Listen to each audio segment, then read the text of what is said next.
Well, this is going to be a fun one. We've got with us Mayor Doc Rohan, and we definitely have Ed Young. He is in the green room. Can you believe that, Doc? He's in the green room. That's outstanding. Yeah, it's great to have him on board with us. Absolutely. I told Mayor Rohan, I said, how about you come into the Liberty Lounge? Because I know Ed, we almost got it on last time, but instead we had to sit in the corner. But this time he's got the prime time. So we'll get Ed on with us in a minute. We're going to talk about tomorrow's Panama City election. We've got the three amigos. That's what they call you, Demetrius and Ed. Yes, sir. That's right. We are the three amigos. They think it's an insult, but you guys like it. Yes, sir. We do like it. All right. Little Spanish there. It's all right. It's good. That's right. And of course, we've got the paid advertisement. Vote no on Beach Drive. And it's an unbelievable referendum, but I'll let them tell you about that. Before we get started, while everybody's joining us, and we'll be looking at the questions and comments too, I want to remind everybody that there's the Lynn Haven election also tomorrow. And one of my favorite commissioners, when she was a commissioner, she's running again. And I want you to know why. When you're 75, 80, 90, we have a lot of seniors in Lynn Haven. It would be such a huge help to know that there's a number, a hotline we could call. If the water started backing up and we panicked and we live alone, we don't know what to do. If we had a number to call and say, look, the water's shooting out of the thing out front and we don't know what to do and whatnot. And if they worked it, they would look this lady up, they would look up her water, they could tell everything about her system and everything, and they could help her or him. We have a lot of seniors that live alone. And I think we owe that to our residents. They've been around so long. And not that we don't owe the young people too, I'm not saying that. But I'm saying when you have a family of 5 versus a senior of 1, it gives their own family a lot of peace of mind to know, hey, call the hotline, Mom. Some things are more important than politics, like integrity, like a commissioner with a conscience. Vote for Judy Tinder for Lynn Haven City Commissioner, Seat 4, on or before April 22nd. All right, let's bring on with us. We've got a little, it looks like we're all, Ed, look, Ed is a little incredulous. He's, Ed, if we get through this, baby, it's going to be as big of a miracle as if all 3 of you get elected at the same time. Welcome to the show. That could certainly happen. I'm looking forward to it. I got, said my prayers. We had Easter yesterday, and we all vowed that we were not going to go out and campaign on Easter. It was the day of the Lord's resurrection, and very good. We have our confidence in the Lord. We have our prayers with the Lord, and we're looking forward to Him helping us get through this election and helping Panama City a better place. How you feeling, Ed? Are you glad? How hard has this been on you? Uh-oh, I don't hear you. Ed, I don't think your mic is on. Oh, it's my fault. It's my fault. We got you. Take it away. How do you read? Perfect. It hasn't been hard or difficult. It's no mountain for a billy goat. The real trial for me in all this was having the patience of figuring out how to get the word out to those that would come and vote, and to explain to them why it's important on the referendum, important to have a city commission that listens to the people and is more aware of the average family, the average income, the average struggles of the average person in Panama City, versus a select group that doesn't have the same type of worries as most of the people in the city. Yeah, absolutely. And by the way, you'll know this guy. He's become a friend. That's Demetrius Rease. Demetrius, welcome to the show. That was pretty seamless. How come, Ed, it's hard to get you on, but Demetrius just pops right in? He's charmed. Welcome hey, to everyone. the show. Thanks for having me. Oh, yeah, thanks for having me. We just got started, just sort of asking how you're feeling. The Super Tuesday is tomorrow. Probably the majority of votes have already been cast. How's this? You're brand new. This is the first time you've ever run for office, both of you. How do you feel, Demetrius? Feeling pretty good, honestly, Bernie. I've been receiving a lot of positive feedback for all three of us, to be honest. And I believe the people are ready for some positive change, and it seems like they have faith in good hands with our unified front, more or less. So, When you say positive change, let's talk some specifics, because now that I've gotten to know you, I know that you're an educated guy in things like architecture, in building things. How would those skills help make the Panama City Commission more functional? I mean, what would you like to see as positive change? oh man, my experience in education would be directly applicable to most things in our local government. As far as things I want to see change, I just want to see, for the most part, just more opportunities for everyone to really thrive and not necessarily survive, but have a better opportunity for a better quality of life. And that really just starts with our city's infrastructure. Anything from evenly paved roads to adequate utilities that aren't outdated 40, 50, 60 years, like some of our lead and copper pipes. And so it really just starts with the basics. And anything else is icing for now until we address the basics. Doc, how do you feel about these two guys? What do you kind of real changes, what kind of substantive changes might happen if they sit up there with you? Well, I think they are outstanding. I'm overly impressed with Ed and his knowledge of building. We talked about a transportation impact fee recently, and the city, Jonathan Hayes et al., they presented it like this was the greatest thing since sliced bread. But when you talk to a builder, they say, "Oh, boy, this is going to kill the city." And I had no idea. They don't give you both sides. And then Demetrius is wonderful on internet skills and Facebook, things like that. So he is great for IT. He's been a tremendous asset to the team. And as I see it, I've been kicked around by the commission for 2 years now on 4-1 votes, something like 30, 40, 4-1 votes. And if these two fellows get in there, and I'm very optimistic, they're very optimistic, and they get in there, there's going to be some fundamental changes downtown. Things will not be the way they've been in the past. And I urge all the voters to realize that at this one election, we can change the whole course of Panama City. We can turn things around. We can tell the good old boys that it's time to sit in the back of the bus and let us run the bus for a while and do things different. Like Demetrius just got through saying, make propositions that come up and contracts that come up, make them available to everybody, not just a chosen few. There's certain people that get all the contracts down there.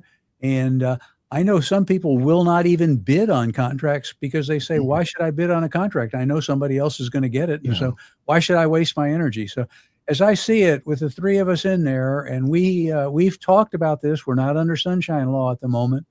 We will be one of these days very soon, I hope, but we're not under sunshine. We have very much similar philosophies. So I see this as a real chance to fundamentally change Panama City for the better. We're not a rich city, and we need to act like we're not a rich city. We need to tighten our belt buckle, and we need to move forward.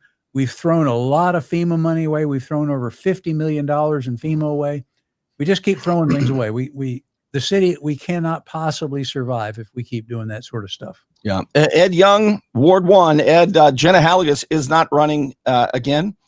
And I think even if she was, I got a feeling you'd be in this race because especially all of the money that they're spending, because it's not their money and it's not their stuff and there's no accountability. What types of things would you like to see fixed or changed as quick as possible? We are spending way too much on the contracts that we have. The Martin Theater is a good example. The signage that was recently spent downtown. We have streets with potholes. We have water lines that are broken. We have stormwater runoff lines that are siphoning sand from underneath the road, creating larger potholes. We have broken sewer lines. We have a very aged infrastructure. And yes, we're making some progress on it now. To comprehend and understand that we would even entertain spending money on anything such as decorative street signs, stop signs, columns, the amount of money we spend on the Cove, Welcome to the Cove neighborhood sign, the amount of money we spend on the Glenwood sign, these amounts of money to the average person, that doesn't know what something should actually cost, maybe it's acceptable to them. They don't understand what things should cost. The Martin Theater, for example, currently around $34 million is the current estimate on what that amount of money is. It's plus or minus $1 million or $2. There's a Holiday Inn Express on the beach with 107 or so rooms that have been built. $14 million for 107 bathrooms. It's a huge complex. There's another complex on the beach that's been built for way less than $34 million. The Top Golf. These are massive structures with infrastructure from the ground up, with foundation walls and roofs, that are a third the cost of what the Martin Theater's being charged, what we're paying to have the Martin Theater remodeled. This was a remodel, according to the words of the bureaucrats in Panama City, a remodel of the Martin Theater. We have an LED sign out front, not a marquee that it was in its era. Everything on the interior has been stripped out. The only thing that's going to be left is the brick wall that's going to have a covering over it, a covering of insulation and a finished covering, whether it be wood or gilded. I think at the current cost, we're going to have gilded walls in there. Contracts that go out for things like pumps for the city, for all of our lift stations. We had a local contractor, AAG, Keith Gay. His $60,000 bid bond was held over his head at a final meeting that he had with our city attorney, Nevin Zimmerman, our city manager, Jonathan Hayes, our chief engineer, Clint Murphy. You know, the gentleman that told people to sit down and eat a donut if they didn't have anything positive to say about the Beach Drive project, that city engineer. Yeah, they were all in a meeting with this gentleman, and they basically explained to him he had to supply a certain pump or his bid would be rejected. Not only would it be rejected, he was told that if he didn't show up at a city commission meeting and pull his bid, his $60,000 bid bond that he had to lay on the line to even make this bid would be in jeopardy. He explained to them that his competitor from Warrior, Alabama, that comes down to Panama City and buys lunch for the engineers every Tuesday at Panama City, that he's the only one that can sell that particular pump. But in the bid specification sheet that he received, that he bid on for the city, it said that pump or equal. Well, he represented a company that sold an equal pump. So instead of accepting that, the city said, no, we're going to pay $595,000 more for this other pump that this other gentleman sells. And if you don't come into a city commission meeting and withdraw your bid, you know, you stand in jeopardy of losing your $60,000 bid bond. So they had him over a barrel. There's nothing much he could do. Contacted his attorney. His attorney said, well, you know, you'll probably win in the long run, but it's going to cost you a lot more than any $60,000 for me to go to court and represent you. And their city attorney, well, he sits on the books. You know, he's a done deal for the city. There's no, you know, added expense to that situation. He's already there. So things like that, things like saving the city almost, well, over $500,000 on a set of pumps we needed, saving the city on things like reviewing contracts for $34 million to do a renovation and a remodel on a building that's already got a foundation, walls, and a roof. These numbers are ridiculous. They're crazy. If you talk to anybody with any experience, they raise an eyebrow and think, well, I could do that maybe twice. I could tear it down and build it back twice for that money. I don't understand where the money's going. So we need a forensics financial team to come take a look at all these recent bids. I like it. I like it. Ed Young. Let's get to Demetrius. Demetrius, you talk about saving money, not only on overspending on contracts. That's outrageous. But the attorneys who recommended that, you guys being the city of Panama City, you hire a local law firm, and just to retain them, it's like $2 million a year. I think you could hire 2, 3 in-house attorneys, hire 3 for $750, save $1 million, almost $1.5 million right out the gate. Talk a little bit about how frustrating that is and why you decided to run, Demetrius. So that's pretty frustrating. Again, regardless if you want to call it Doge or just cutting the fat, the government needs to work more effectively and more, how do you say this, I guess, cost effectively for the people. $2 million to a local law firm when we don't even have our own in-house attorney sitting at City Hall is just ridiculous. It's just fluff, and it's at the taxpayer's dime, unfortunately. As far as what got me into running for office, really just comes down to my neighbors, my friends, my family, coworkers or former coworkers, and a few other individuals, like some of the people that I give rides to with Uber and Lyft. And they got to hear me talk and just really just my ideas. I've never been very political in the sense of, parties necessarily, but I've always been political in the sense of ideas and philosophy and just, and things of that nature. And so I just kept getting pushed, like, man, you should really consider this. I'm like, maybe like 4 years, down the road, want to settle in a little bit more and whatnot. But I started getting a lot of heat from a lot of my neighbors. And they were like, I don't think the city can really wait much longer. And after entering the political world and seeing the city's finances, and I mean, I don't know, we can call it the red zone anymore. We're like in the black red zone right now. Like the city's about to hemorrhage right now. Yeah, I mean, so, gosh, at the end of this fiscal year, your city clerk says that mayor, she says you guys are going to be out of money, but the other commissioners say that the CPA doesn't know what she's talking about.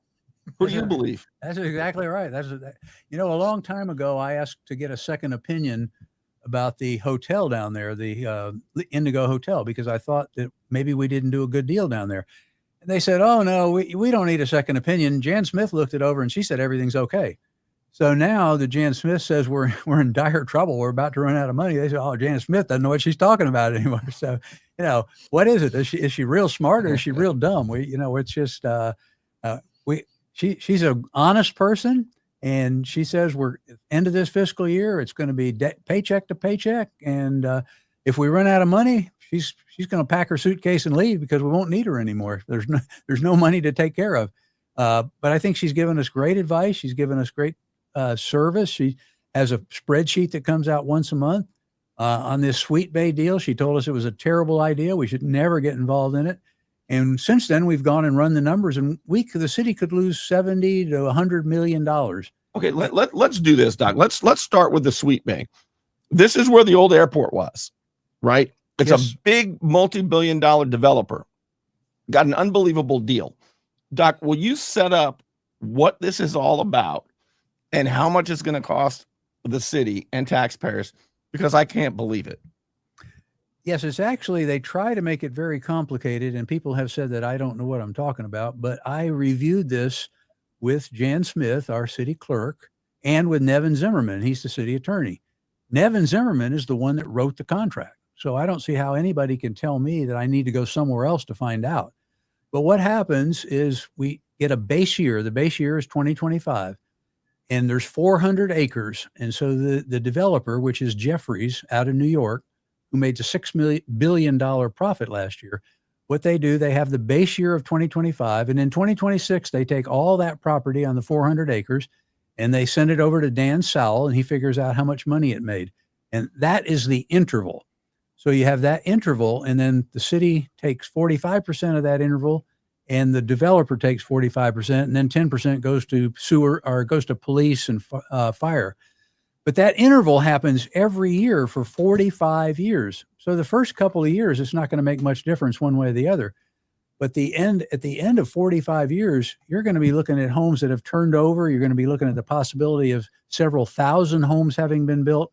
And the ad valorem tax on that is going to be in the neighborhood of something like $200-300 million. And we're going to have to give half of it to the developer. It's just, the people in Sweet Bay probably like this because it's going to help them get their infrastructure built, but it's going to hurt everybody else in the city. So, I just don't think I can support it. I have not supported it because I feel that my job is to support the entire city. I love Sweet Bay. Everybody loves Sweet Bay, but Sweet Bay could have done this on their own without us helping them. Because if I could add, Mayor. Yes, I was going to ask, jump in here, Ed. This is, I know you're fired up about this whole thing. Well, when a developer comes to the authority, whether it be a city, county, who holds the authority to grant a development order, he comes with a full plan for everything that's going to happen. So when they years ago came to the city with a full plan on what was going to happen, they were taking care of their own infrastructure, every bit of it. There was no agreement. There was no deal with anybody to have any assistance in the future with a portion of ad valorem to pay for their own things that they needed to do, like underground utilities, drainage, stormwater runoff, sewer water, power, anything they're putting underground, plus their roads, curbage, and their accesses.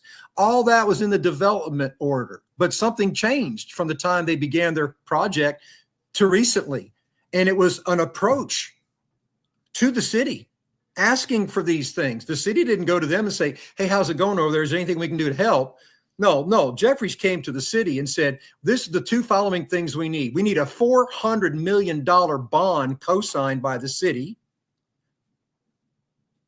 Everybody understands what a bond is, I'm sure, and the fact that the city signed it and put their neck, all of our necks on the line for the success of that development. And number two, we're going to need 45% of any ad valorem you connect incrementally over the next 45 years. That wasn't in the development order when the city granted them the permission after they sold them the land and granted them permission to make this development. It occurred after things changed, called a downturn economy. So what do multi-billion-dollar corporations with sharks for attorneys do in these moments of downturn economies? They go out there and protect their company. How they protect it? They put you and me, the taxpayer, on the line for their security of development and continued progress at Sweet Bay. And a $48,000 per annual average income in the city of Panama City per household right now.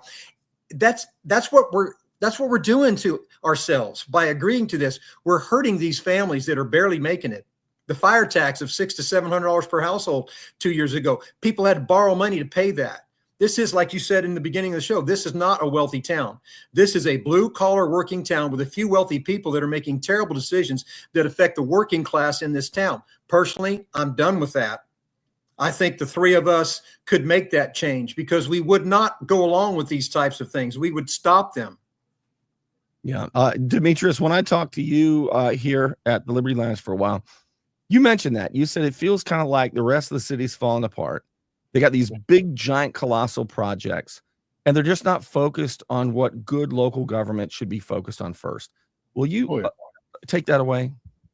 Yeah, I mean, to follow what Ed was saying, I speak with numerous individuals on a daily basis because of ride sharing, and one individual in particular, he's so busy, like many of us, including myself before I was wrongfully terminated. Many of us have 2-3 jobs, and then on top of that, we may be trying to pursue adult education with a degree or whatnot.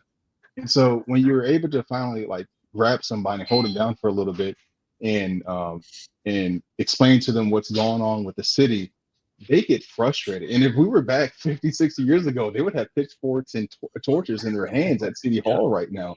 And it comes down to the fact where I was explaining to him, again, I told Ed to keep his in his car, by the way. Ed, yeah. Metaphorically speaking, of course. Sorry there, Demetrius. No, you're good.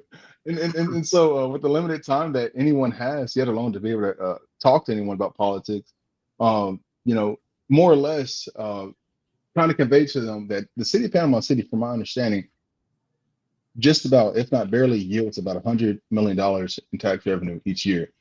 Jeffries, the development group out of New York, they generated $6 billion. That's the B. $6 billion in 2024 alone. Like Ed and Doc has already said, what is a $6 billion company doing, piggybacking off of little Panama City? It makes no sense. It makes no sense whatsoever. Unless there's kickbacks, Doc, unless there's a deep state here in Panama City. They hate when you say that, Doc. They hate when you talk about the good old boys and the local cartel. I don't want to make accusations, but I'll bet you there's kickbacks, FBI. Hey. Demetrius makes a lot of sense, Doc. Why is the city agreeing to this? You're the mayor. Yeah, yes, sir. He's exactly right. Ed's exactly right. What happened? Our city clerk said it all. She said this is a large company, lots of money, but there's a downturn in the economy. They're used to making something like 7 to 10% every year. With the downturned economy, they weren't going to make that kind of money. So what they did is they came to, we just fell off the turnip truck last month. So they came to us and said, you got to help us out. Otherwise we're going to give that property to D.R. Horton. And boy, you know how bad they are. So that's the kind of stuff they gave. And, why we believed them. I didn't believe him, but why the other ones did. It's actually Josh Street, to his credit, said, I don't like these things, but I'm going to help my friend Brian Granger, I'm going to vote for it, but I'll never vote for another one. So they understand this is a terrible deal. But And Commissioner Lucas, on the record, archived at a city commission meeting, said, I will vote for this if, when the money starts coming in, my pet projects in my ward go to the top of the list. And I want this on the record. She said this herself out of her own words. I want it on the record that I'll vote for this if you put my stuff at the top of the list. And Granger and Street shook their head and verbally said yes. And she voted for this. And the mayor was the only one that didn't. Unbelievable. that's exactly It is unbelievable. Yeah. They don't realize that they have sold they've sold the taxpayers out for 45 years. Lord knows how much it's going to be, but we know it. They only paid $50 million for the airport. It's going to be way more than $50 million. Demetrius, what are people telling you? What are our ordinary working class, because you do Uber and Lyft as well. What are people saying? What are their concerns? How are they getting hurt? Do they trust this commission? No, they do. They do not. It's a pretty resounding no as far as their trust in their local government, especially the county commission board as of now. Just a sec, my boys are acting up. Come on, y'all. So this what happens when we have 4 boys and 3 of them are under 10. It's constant chaos. But for the most part, no. The average person that drive around, they do not trust the current commission and local government, and there's pretty much a resounding desire for 2 things that they want done. They want improved infrastructure so that they can access the city and drive without having to worry about hitting a pothole and severe maintenance on their vehicles. And then also safe accessibility as far as safe crosswalks. We've seen a lot of accidents happening, unfortunately, especially near the 15th Street corridor, US 98. And then in addition to that, as far as accessibility and infrastructure, they want to have a place to leisure about, whether that be downtown St. Andrews or downtown Panama City or the marinas or things of that nature. Just having access to waterfront and various forms of recreation. That's pretty much the resounding consensus that I've been hearing. And as of today, my rough estimate, probably 4,000, maybe 4,100 rides over just under 2 years. Wow. Yeah, you got your finger on the pulse. Hey, let me thank a couple sponsors and we'll come back. I want to talk about, so many things. Let's hit on Beach Drive for a bit. And what are the priorities? What are the things that you really want to tackle as soon as you get in? Elections tomorrow, Super Tuesday. We're talking with Panama City candidates Ed Young for Ward 1, Demetrius Rease for Ward 4, and Mayor Doc Rohan's running for re-election. Let's thank some sponsors. Strong, effective leadership. 3 words that could mean the difference between prison and your freedom. I'm Al Saleen, your Panama City Beach lawyer. 850-215-0628. Don't let back pain and neck pain get you down. Find relief at Brown Chiropractic Center on St. Andrews Boulevard in Panama City. Dr. Sherry Brown helps people heal naturally with chiropractic adjustments and deep tissue massage. Call 769-3777. People told me I wasn't really talking to the right people. People said, Bernie, you're only talking to the rich Beach Drive people that want to keep everybody from enjoying historic, beautiful Panama City. So I figured I had to take a deep look into myself. I went and talked to a pastor, and I asked the pastor, are you from Beach Drive? And do you know what he told me? Come on. Hell no. To the no, no, no. Yeah, to the no. Hell to the no. To the no, no, no. And we need him at the meetings, Mayor.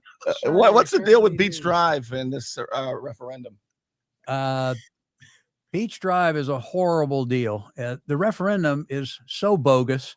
The referendum more or less says you like motherhood and apple pie for sure.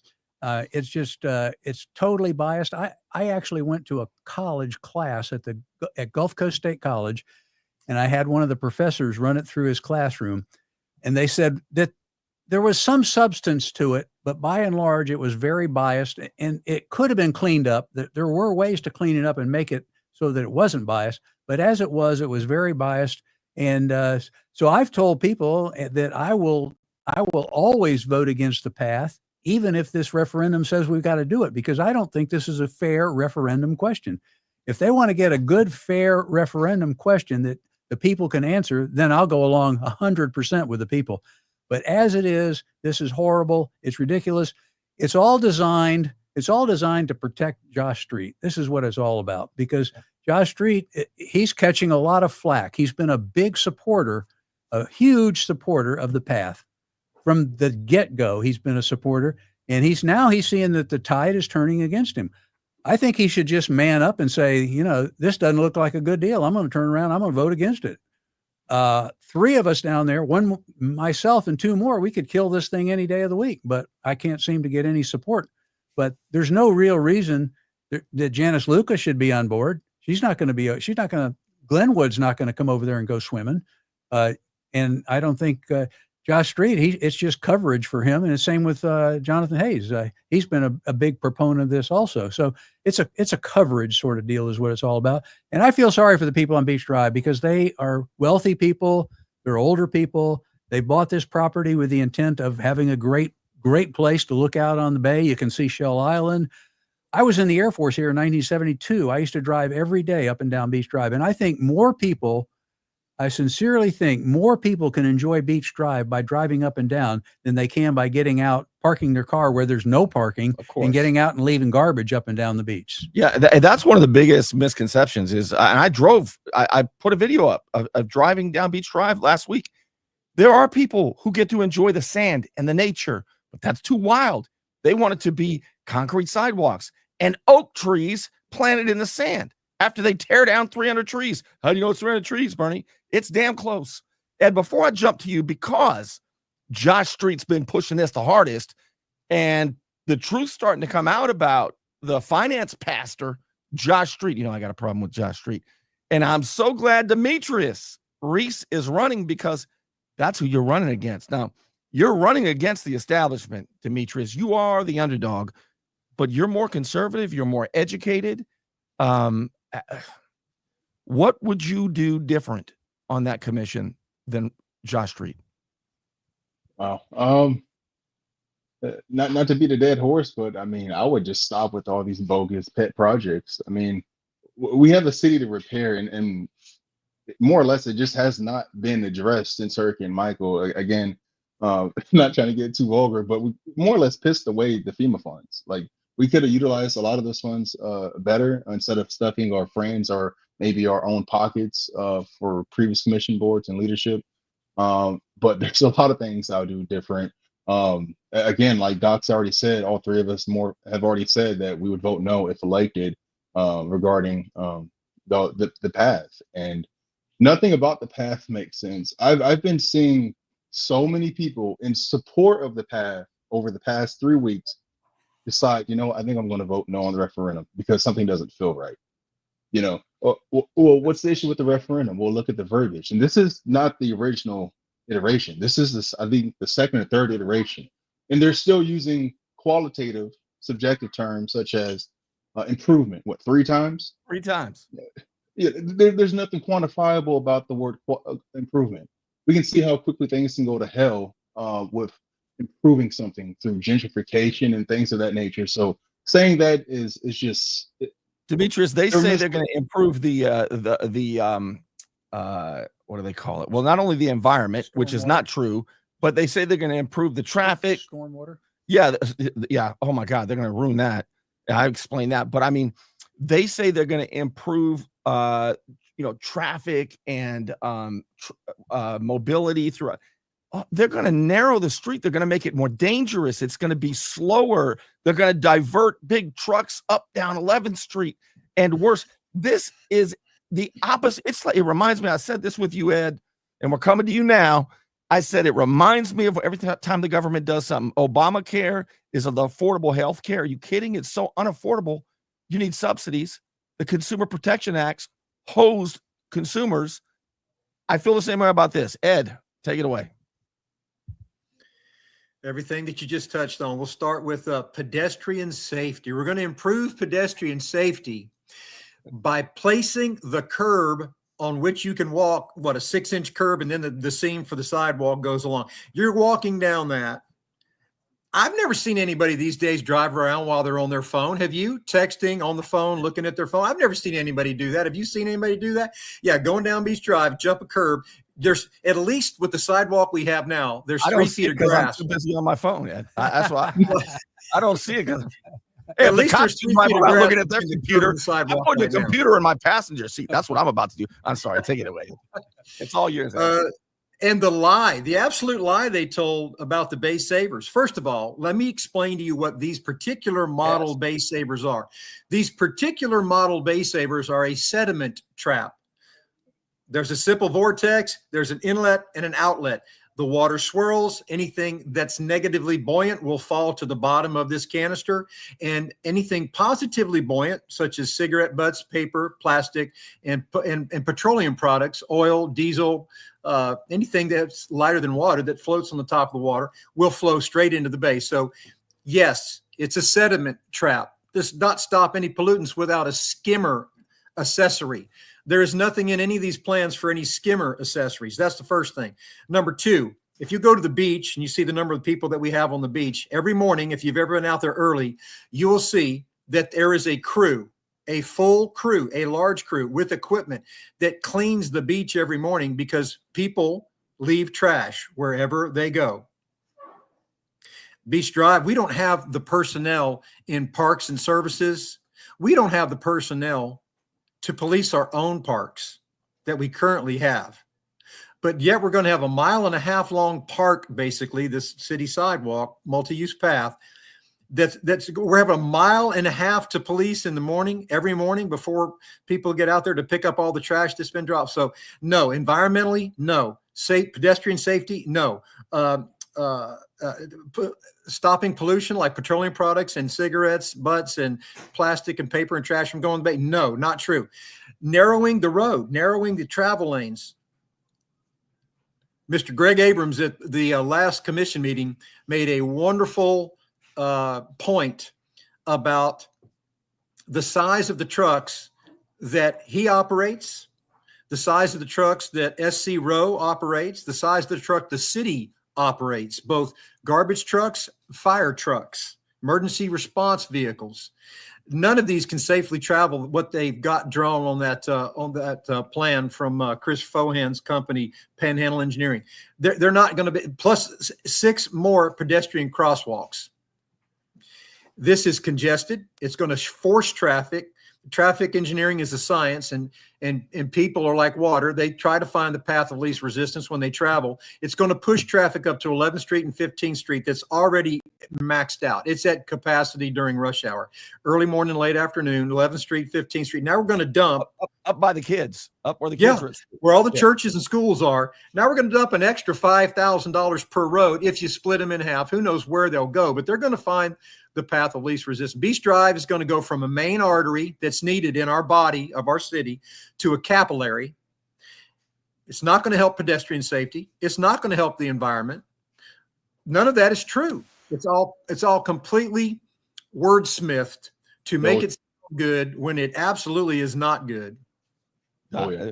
Mayor, how would it feel if that was Jenna Halligus right there and that was Josh Street right there?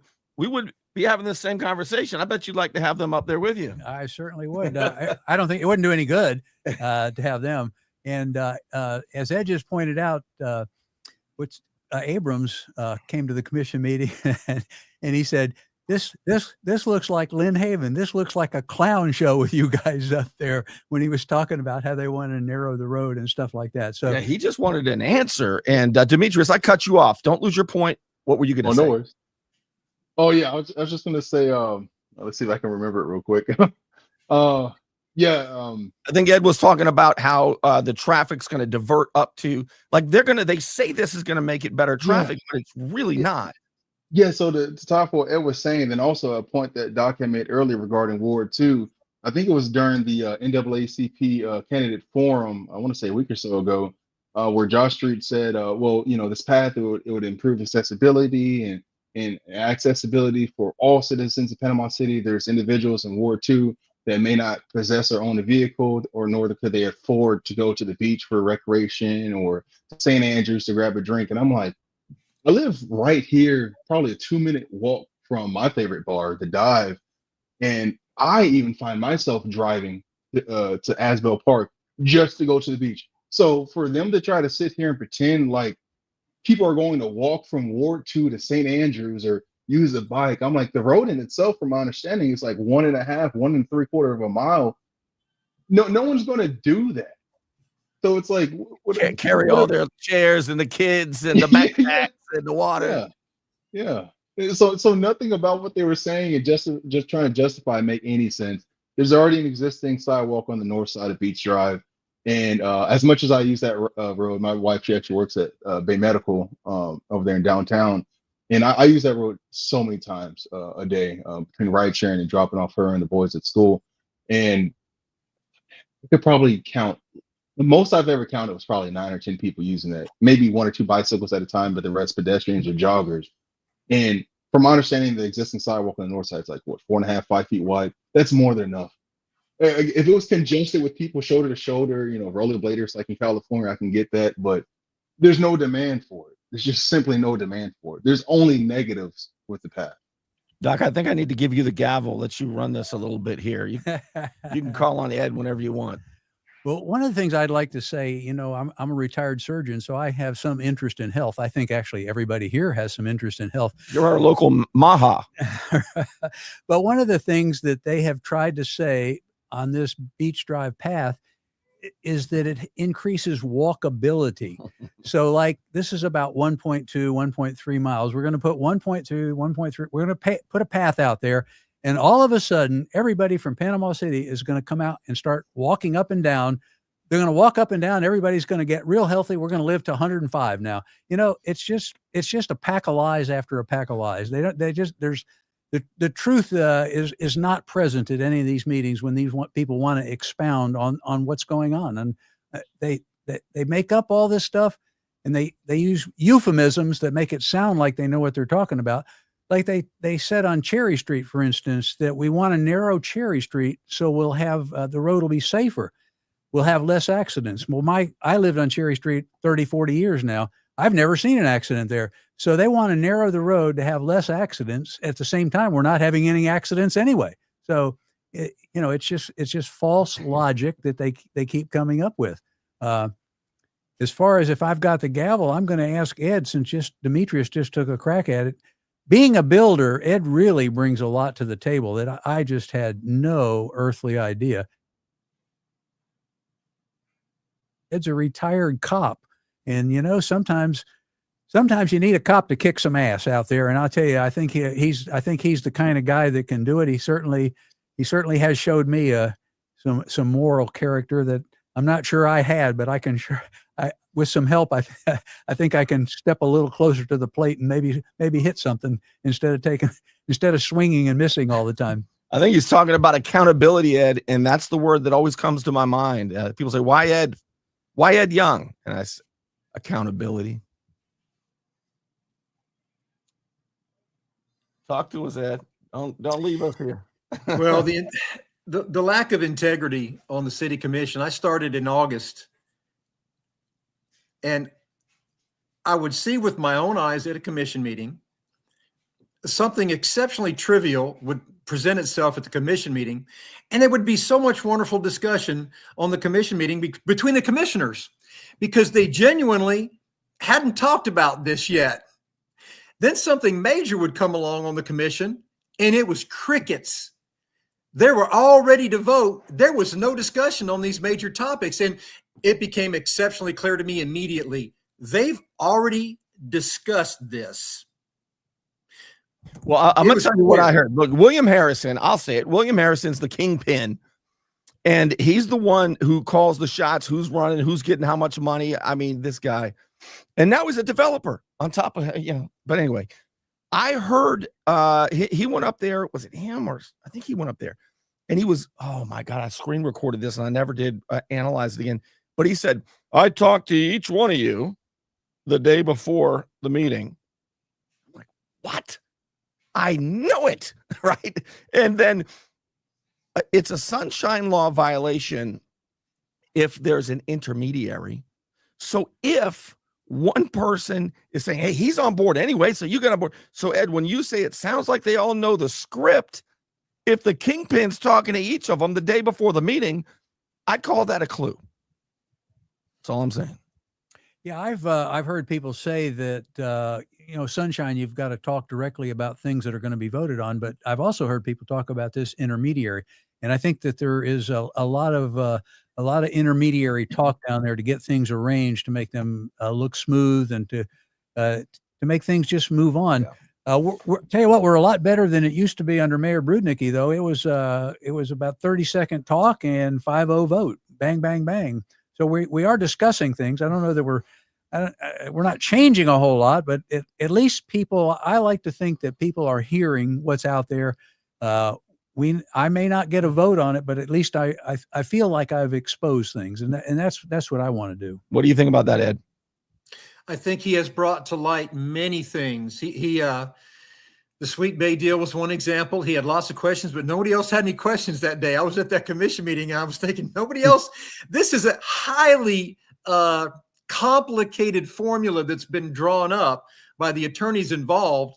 I don't know why they would do such a thing, but it was highly complicated, and no one was having any discussion over it except the mayor, and he was making a lot of great sense. And then Jan Smith did a 3-page report. She published that report to every bureaucrat at the city of Panama City and all the members of the city commission, and she made it exceptionally clear. This is a terrible deal. This is a lot of money that's going to be taken from us, a ton of money that underneath a development order was already discussed with the city, and they got a development order so they could go out there. The city never told them in the beginning they would do any of this work for them or provide any funds or any manner in which they could recoup funds if they did the work to do their own infrastructure. So this very evident that the mayor would ask questions that were integral to finding out whether or not the city should do this to the widow's mite and to the public trust. And no one else would have anything to say about it, and there'd be a 4-1 vote. Many things I've sat through and watched. It's clear and evident. It's clear and evident that there's one person down there swinging the bat for the average citizen, trying to take care of the taxpayers' money, and there's 4 others that are just, they don't even discuss it. They're ready to vote. Yeah.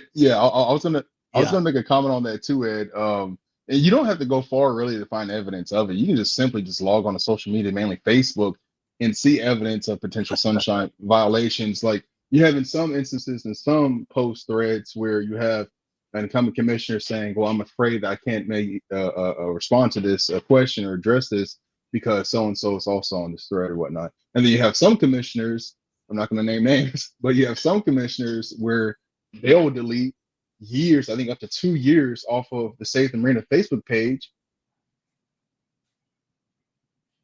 Uh-oh. I think he's frozen. About joining it right back. So, it's frozen. Did the audio freeze? Yeah, you're good now.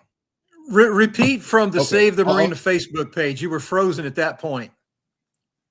Okay, so you have some commissioners that will, straight up say, I'm going to refrain from answering this question because of sunshine potential violation because so-and-so is also on this Facebook page or this thread. And then you have some incumbent commissioners that will remove years of their comments from the Save the Marina page or any other pages, unjoin the Facebook page, and then complain when they're not allowed back in the page. It's like, well, you just removed years of content where now there's lapses in communication and correspondences because you probably violated sunshine. Sunshine is, from my understanding of the law, it's not just in regards to secretive meetings or in-person meetings or phone call or text conversations. It's any form of communication, and social media is no exception from that. So. Doc, Mayor Rohan, I'm gonna let you kind of wrap it up. We got about another 10-15 minutes. You 3 talk among yourselves, and what are the priorities? You guys just, let me sit over here and pretend we're at my favorite saloon. I'd tell you the name of it, but it didn't have a name. All right, so they tore it down too. So anyway, you guys take it away. What do you want to see the city do if you 3 are elected tomorrow? Great question. And there's so many things that we've done, we meaning the commission has done, that I don't know if we can undo. But so I'm not going to worry about that right now. But let me tell you we have absolutely, in Panama City right now, we have no economic development. And I went, we have a weekly meeting with the city manager, and I sat down with Jonathan Hayes, and I said, Jonathan, we don't have any economic development here in Panama City. I said, whose job is it? And he looks at me and he says, well, I think it's your job. He said, I think it's your job and it's my job. We both need to do it. Well, you know, I'm a retired surgeon. I know nothing about economic development, but I'll tell you what I would do. Bay County has a lady named Becca Harden, and she's their she's their economic development gal. And she has done wonders over there, bringing large companies to the airport and bringing lots of money into Bay County, lots of jobs, really a very, very honest person that's doing good work. And I don't think we could afford to steal her. I'd like to, but what we had to clone her. We need to do something like that. So that's one thing that I would like to do immediately. I think we're paying, we sort of alluded to this a little bit earlier. We're paying way, way, way too much for in-house attorney, or we have an attorney firm that represents us. And we need more than one attorney, but I think we should hire an in-house attorney. We're spending $2 million a year on Burke and Blue, and, you know, they do a fine job. They bill by the hour, and they sit down there 8 hours a day. We have two of them come to our city commission meetings. And so I think it's about $500 an hour we're paying for having two of them at the meetings. So we're paying too much. Again, good law firm, good advice, but high dollar. And I would think that we should get an in-house attorney. I think that would save us $1 million a year. This county has 3 in-house attorneys, and they seem to be doing fine. I don't know how much they pay them all, but they have 3 in-house attorneys, and that's the way it goes over there. They've done that for a long time. So I think if we did the economic development in-house attorney, and we got to quit spending money. We just gave away 1128 Chestnut Avenue, appraised for $800,000. Josh Street, finance minister at North Star Church, you know, he's a financial guru with the church, and his buddies wanted over $1 million for it. So, you know, he said, he came to the commission, you got to help me out. We got to make some money for my friends. So again, and then, you know, 4-1 vote, we paid over $1 million for a piece of property that we don't need, and it cost way too much. So I think with our team, with the 3 amigos here, I think we will get some fiscal responsibility. That's a good, excellent start, in my opinion, and some type of economic development. There's talk of a grocery store coming to MLK and 15th Street. We have been kicking this around at the city commission for over 9 months. And the group that came here 9 months ago, there's actually another group that may come in. But at the same time, what kind of economic development is that? You've got somebody that wants to come in to a grocery store, and, you know, we just find one excuse after another to ask them more questions instead of saying, let me sign the check, let's go. So that's what I see. Maybe Demetrius, you got any ideas? You're kind of an internet sort of guy and computer guy and architect. I mean, Demetrius is a man of many, many talents. And so I would see if he has any other ideas. There's got to be, I don't know, you know, if we can just put the brakes on spending, that'll help. But anyway, Demetrius, fire away. Yeah, I really was going to segue off of what you were saying, Doc, is that just put the brakes on spending. You know, if we're going through life with complete believousness and naiveness as we learn and progress through things, and assuming that we're in like an analogy, like in a boat, the first thing you have to take care of if the boat's going down is, can I patch this hole?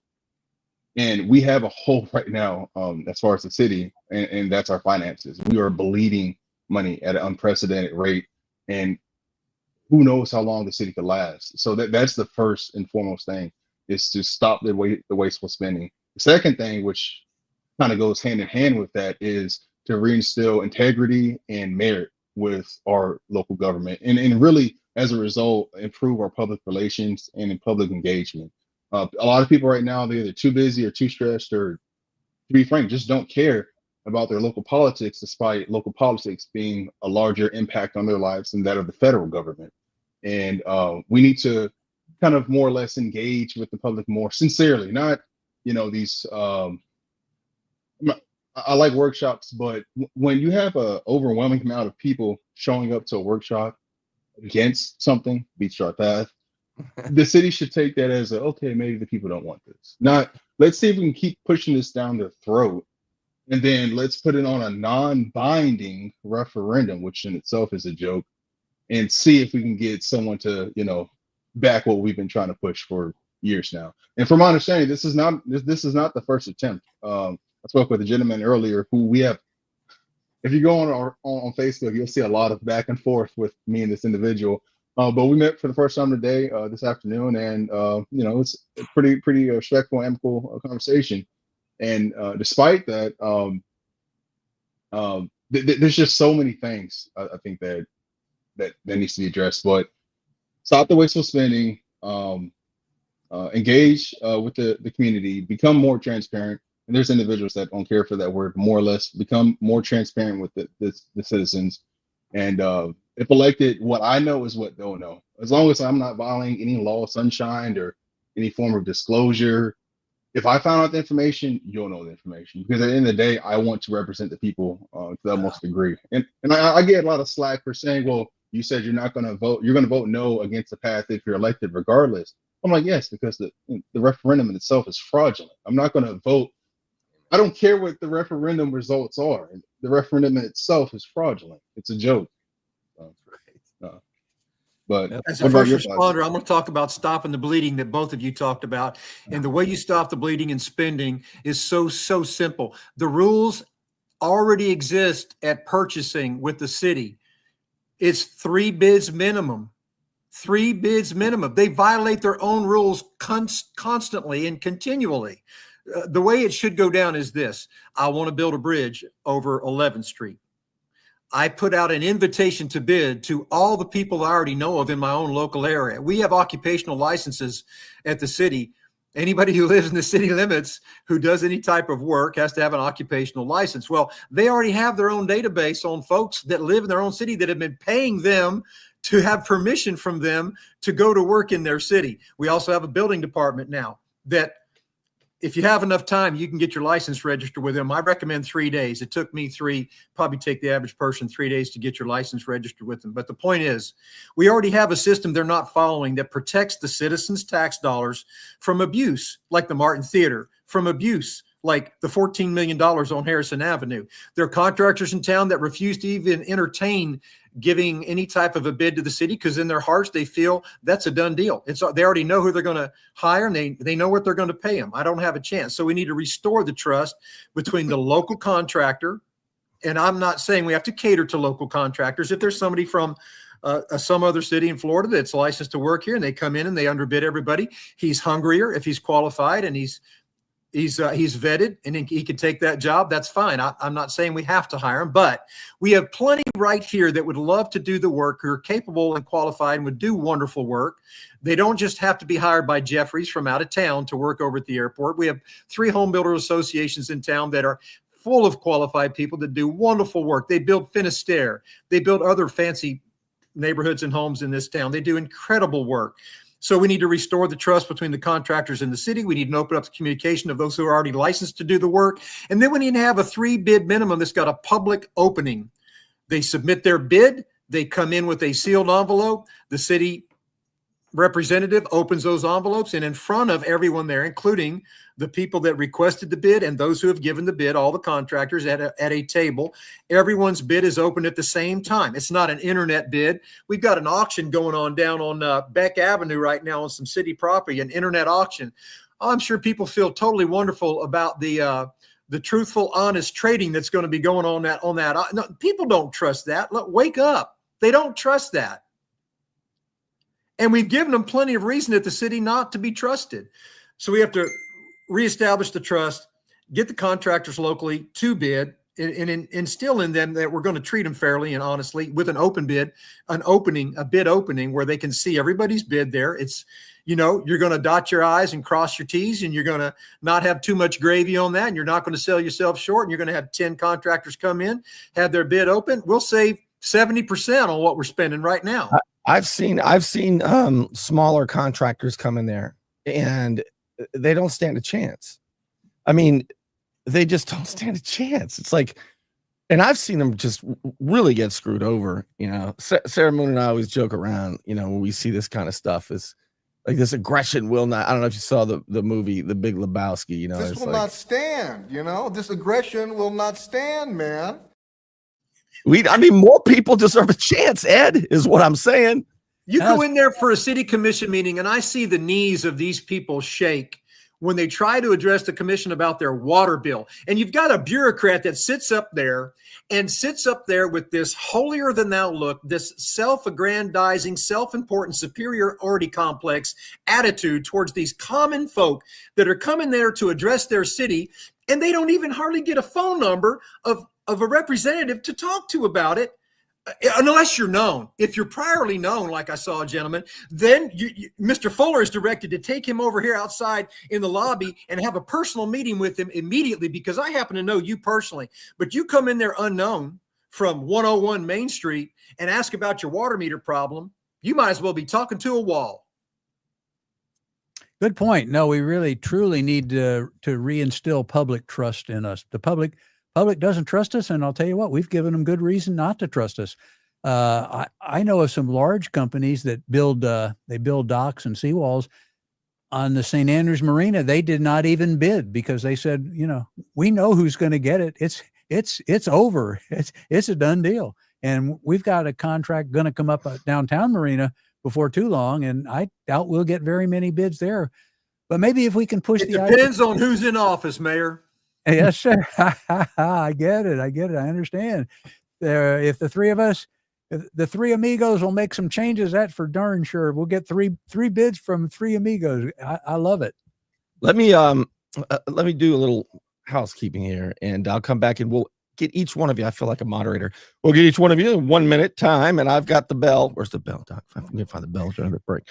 I'm going to ding you. I won't. But I want you to let everybody know why you really need their vote tomorrow if they want change. But meantime, I want to encourage everybody, if you don't have my weekly email where I have all the shows and everything in one email, it's free.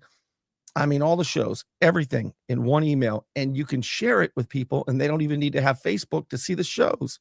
It's on Substack, substack.com. It's free. But if you get a paid subscription, which is like $8 a month, you get this behind the scenes stuff. Get a paid subscription at bernie.substack.com, and now you will get behind the scene videos emailed to your inbox, and you're liable to see just about anything. Whoa! Get out!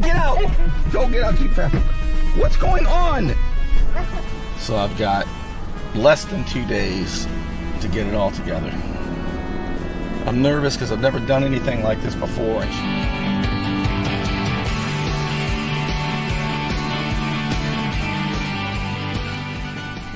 Nighttime and hot. Another red light. Yellow flies. He's dead. Since my council thing. Yes, that's what they are. They're very. They're like the great whites of the insect world. Right on my arm. Bernie, get a can of spray insecticide. I borrowed my sister's car is what happened, and I should have just taken the town car, but the town car's air conditioning was on the fritz at that point. So we take her car down this nice country road with Mom. I didn't know her car was infested with yellow flies. And this is where you can get the subscription. It's bernie.substack.com. I don't mean to derail everybody, but Doc, why don't you take over and ask everybody why to vote for you guys? Thank you, Bernie. What a wonderful show. And thank the rest of the amigos for being here. I learned a lot, and I hope that the people are watching this and learning a lot, because my whole goal being down there is just to apply some common sense. I'm not a builder, but I do know how to be honest, and I do know how to read. And I do my homework ahead of time, ask questions, and I want to put things out so people can see them. I might make the wrong vote, but I'll get it out there exposed, at least so we all can talk about it. I want to bring back confidence in our city. There's a real lack of confidence down there. And I think the three of us can certainly do that. I'm looking forward to it. I feel very optimistic about the election, and I'm we, the three, we're together, and we're giving the city a chance. We're giving the city people a chance to make a difference. We want to make a difference for every one of the citizens. So, and there'll be times you guys disagree. I want everybody to realize that, but at least at least I don't feel like none of you are going to be robbing the city blind or screwing somebody over so a friend can get a contract. It's okay to disagree on policy. But I think integrity, right, is honest government is what people really want. yes. Yeah, I definitely think so. Ed, would you like to chirp in here? I know you know a lot. You have a lot of ideas, very similar to mine, but like Bernie just said, we will disagree. We will disagree from time to time. I was all about this transportation impact fee. I thought we ought to stick it to everybody, and we need money, make some money for the city. And then you straightened me out. You said this is going to kill the city.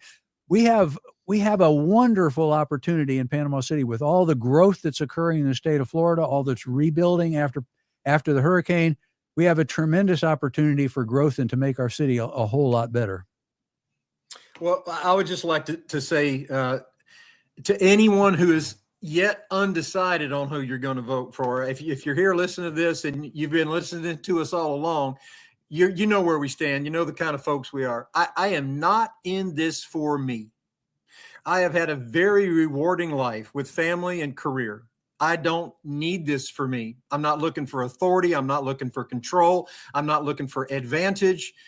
I don't need this for me. I am in this and doing this for the people that don't have a voice, who could never possibly afford to show up at a city commission meeting because they're working 2 or 3 jobs. When they get off at night, they're making lunches for tomorrow. They're doing the laundry. They're helping their kids with the homework. And in the morning, they could never dream of going to commission meeting because they're working 2 or 3 jobs. I'm not in this for me. I'm in this for you.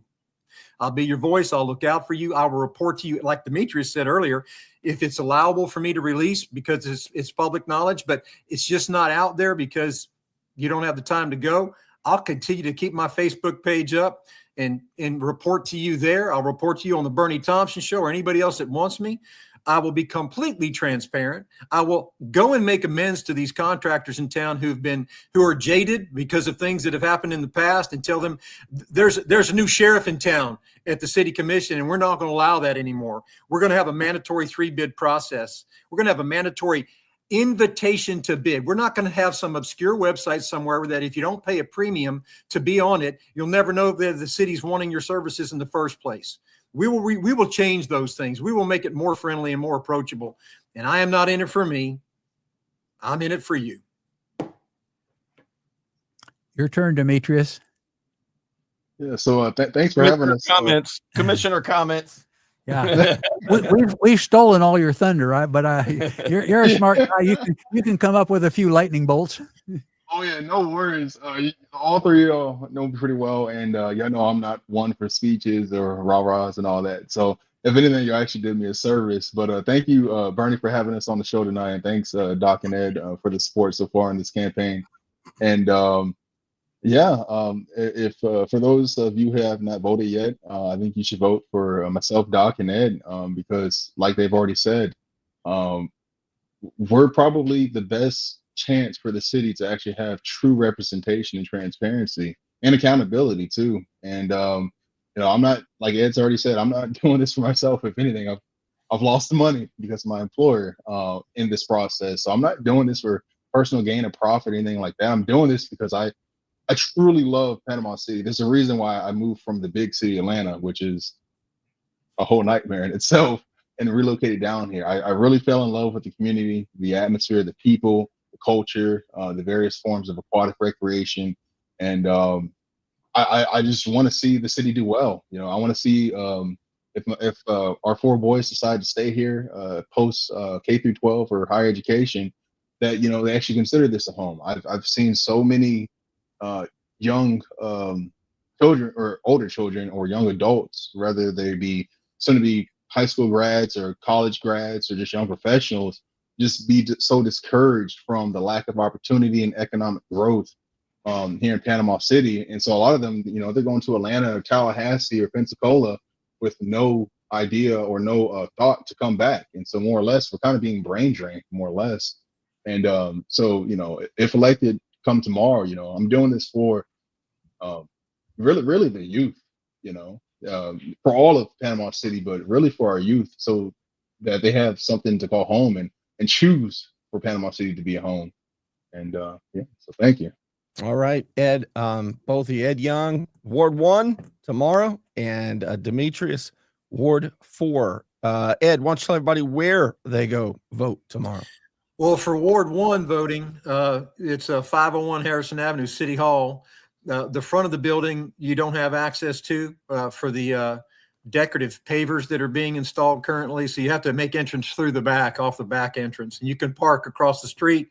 There's a few places on the street to park, but the parking lot across the street, walk in the back of City Hall like you're going to go in and pay your water bill on the first floor beyond the lobby, and you vote there. The voting booths are in the rotunda section of the first floor. What about you, Demetrius? Where do they go to vote for you, Ward 4?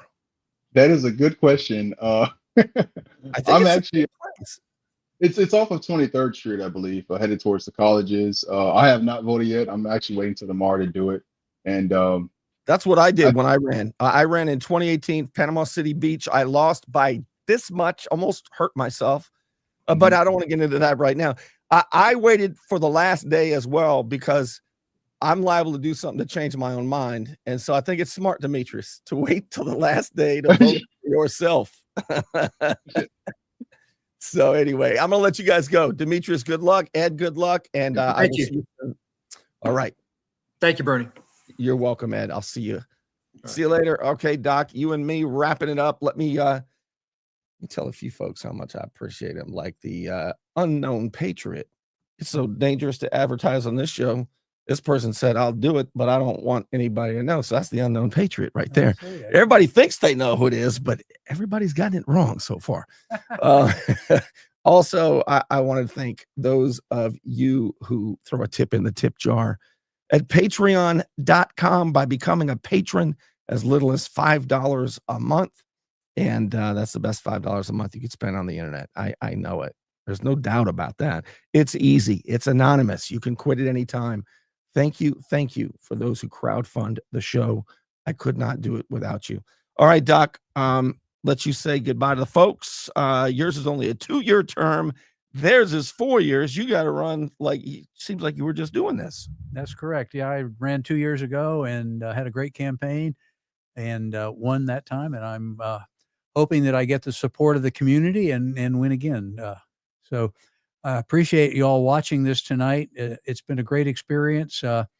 I think we have some real good ideas from 3 different people, and we'll do a good job for you. I promise you that. We'll have all this will be out in the open, and you'll be able to see everything, and you'll have people that are going to support you 100%. And just a quick reminder, it's not only Panama City, it's also Lynn Haven. And there was a lady who was a commissioner not too terribly long ago, and she was a great commissioner. And if you want to restore integrity in Lynn Haven, this is your choice. The most important part of our city is our people. It's our residents. They make the city. We are there to represent them. Vote for Judy Tinder for Lynn Haven City Commissioner, seat 4, on or before April 22nd. You want to look good? You want to feel good? Little John's Big and Tall is where it's at.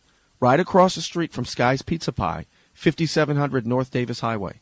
You can find out more online at littlejohnsbigandtall.com. He's also a member of the iTex trading community, where your iTex dollars are welcome. Boy, Doc, I'll tell you, sitting next to you, my butt's starting to hurt. I know why Brian Granger and Josh Street complain all the time. Good luck tomorrow.